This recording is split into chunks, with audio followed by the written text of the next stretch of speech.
Hello, Big Brother fans. A review of episode 18 of Big Brother 14. Well, we start with the end of the nominations.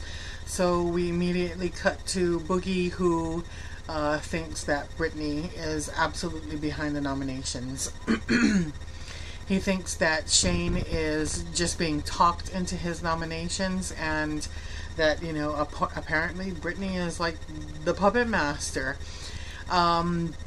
Little does he know that there were, you know, a group of, what was it, 5, the Quack Pack, that decided that this was what was going to happen, and that Ian is the little snitch that was behind everything, you know, coming to them, that influenced the true decision.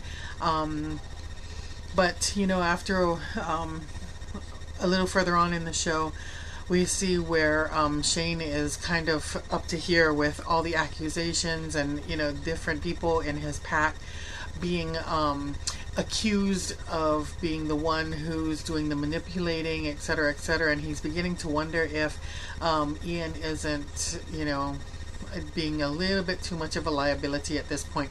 The problem is, sorry, I gotta turn on the fan. The problem is that Ian can still provide them with information from the inside. You know, he can bring them information, and they're like clueless as to it being him.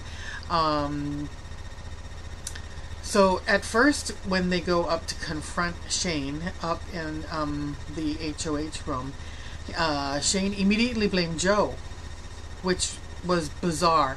It was either wicked editing or just out there. And the entire talk just, you know, pretty much it left me mystified. If I was Boogie and Frank, I would have left it just as, you know, mixed up as to what the conversation was when they were up there. It just, he has pretty much no game. He just doesn't know how to lie, or how to, you know, get around things. Or, you know, Dan is really good in that he just won't reply. He won't deal with them. He doesn't feed into anything. So Shane probably should have took a note from, you know, that book and followed that. Because later on Frank asks, was it Britt? And then that's when Shane switched and said, yeah, that it was Brittany's idea, and she was the one that persuaded him, or at least got him thinking, you know, as to that's what he wanted to do. Then Frank switches and said, was it Dan? And then Shane, weirdly enough, said absolutely 100% no. Then why, if he could jump and say, you know, 100% no for Dan, doesn't he have the same, you know, why doesn't he back his coach the same way? The person who's been by his side the entire time, fighting for her player the entire time. Yes, granted, if you remember, I told you on Sunday, remember, you know, what we saw in that episode where Brittany was the first person to bring up, we need to, you know, get Boogie and Frank out of here. But if, you know, if they're all gonna be a group, and they're gonna make a group decision as an alliance, then you know, you have to say 100% no for everything. And then that way they're just gonna be like, well, what the hell's happening here, you know? But he just is unwilling to take get the blood on his hands, so to speak. He doesn't want to be the target. Well, that's what happens when you're the HOH, and that's what happens when you're an alliance, and you're the, you know, you're part of that alliance. And if your alliance gets into a position that's HOH, then somebody has to take the blood on their hands. And, you know, if you don't have to, you can do your own thing and make your own decisions, regardless if you are in an alliance. Who was it that did that last year? Somebody will tell me. She refused to listen to anything that her alliance had to say, and she went with her gut. And, you know, you always have that option, you know, like I said, you know, it's like you're the one that's in charge, not the other 4 people who are pretty much hanging on your coattails at this point in the game. So that's when Dan and Brittany start to debate. I thought it was Shane, sorry. Whether Ian, they need to keep quiet, that Ian is, their snitch or whatever, because if he can't carry his weight and, and do his part, why are they keeping him secret? Because he hasn't really totally shown that he can win things and be a good part of this competition. Well, that's kind of like two of them, glass houses, right? Because neither one of them are really doing anything at this point. Dan's social game is spot on as always, and that's why later on in the episode they start talking about how dangerous he is. He is a very dangerous individual. Very, very good. Everybody loves him. He's a really stand-up guy. But he is very dangerous because of his social game. The veto competition came up, and the host was Danielle, and having to listen to her through that entire competition got on my last nerve. Frank got a house guest of his choice, and he chose Ashley.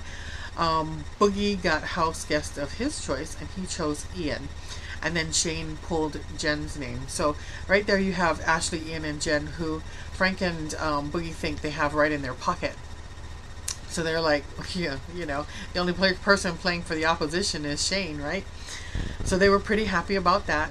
The game was pretty much Candyland. You go out there and they show you like a regular sized sucker, and then you have to guess how many suckers there were, or dots or whatever, balls, in the regular sized one versus the super sized counterparts.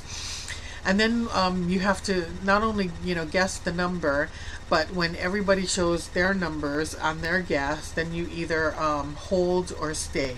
And the person closest wins, and the person that stayed and was the furthest off gets kicked off.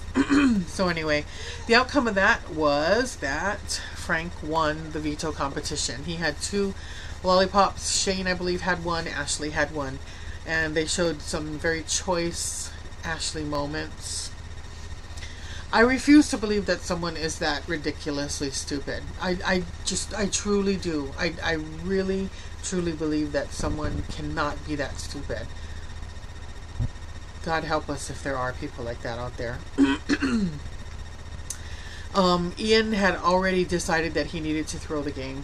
But when it comes down to it, because Frank and Ashley were the last 2, and her guess wasn't as ridiculous as one would think. When she got out, I seriously thought, she threw it. She let him win.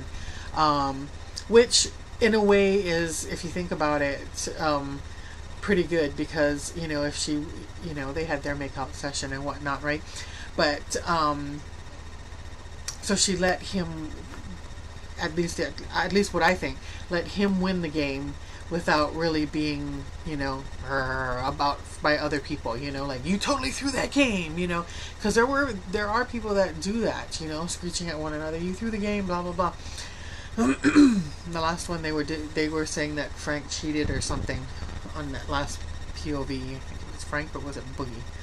One of them. But it's like they get pretty vicious, and they never show that stuff on the air, interestingly enough. Okay, so then there was lots of chats during this episode. There was a chat with Jen, Boogie, Frank, Joe, and Ian. Interestingly enough, Boogie and Frank were sitting in the nomination chairs. And that is when Boogie started his campaign to get Dan as the nomination replacement. So, of course, it kind of got stuck there in Jen's head, because later on, Jen started to talk to Shane and said that pretty much everything that was coming out of Boogie's mouth was coming out of her mouth at that point.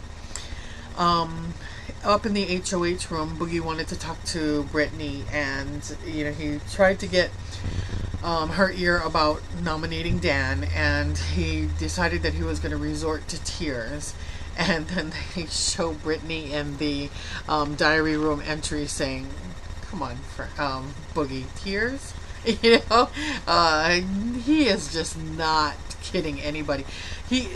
So far this entire season, she has called him on his bullshit every single time he has come to her. And I noticed that when he comes up to talk to her, she never looks him in the eye. It's always off this way. I find that really, really interesting that she refuses to look him in the eye.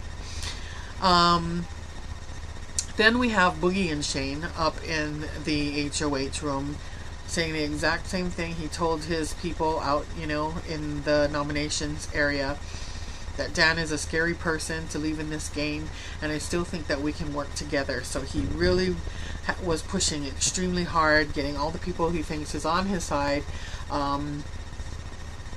going to bat for him, trying to get Dan up on the block. And he seriously thinks that if Dan was up there, that he had a really, really good chance of surviving this week and Dan going home. But he felt that anyone else up, against him, that he's a goner. So, tomorrow, I think we're going to be saying goodbye to Boogie. And I think that that's going to be a crucial blow to his ego, because he's going to be put out before all these newbies, right?